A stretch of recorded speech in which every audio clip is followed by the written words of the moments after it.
সালাতে কি কি বলতেছেন এগুলোর অর্থ বুঝে যদি সালাত অফার করেন তাইলে আপনার সালাতে মনোযোগ থাকবে। সুবহান রাব্বিয়াল আলা, সুবহান রাব্বিয়াল আযীম এর অর্থ কি? সূরা ফাতিহা যে প্রতিদিন পড়ি, কি সুন্দর প্রার্থনা সূচক বাক্য। এর অর্থ কি?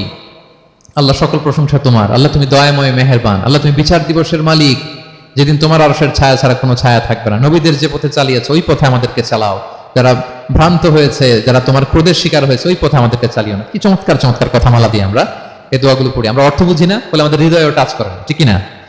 দেখবেন আরব শায়েকরা যখন কিয়ামুল লাইল করে, তারাবির সালাত পড়ে, অনেক অনেক আয়াতে ওরা ডুকরে ডুকরে কেঁদে ওঠে আওয়াজ করে। কারণ কি? জাহান্নামের আয়াত, আযাবের আয়াত, পূর্ববর্তী উম্মত যে ধ্বংস হয়েছে কিভাবে ওদেরকে বিকট আওয়াজ দিয়ে, সাউন্ড গ্রেনেড দিয়ে ধ্বংস করা হয়েছে, বন্যা দিয়ে ধ্বংস করা হয়েছে, কিভাবে এদেরকে বাতাস দিয়ে নাস্তানাবুদ করে দেওয়া হয়েছে, এগুলো যখন পড়ে ওনারা কাঁদে। আযাবের আয়াত আসলে কাঁদে, জান্নাতের আয়াত আসলে সাবলীল কণ্ঠে তেলাওয়াত চালিয়ে যায়।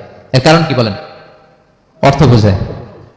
আমরা যেন সালাতে অর্থ বুঝে সালাত অফার করার চেষ্টা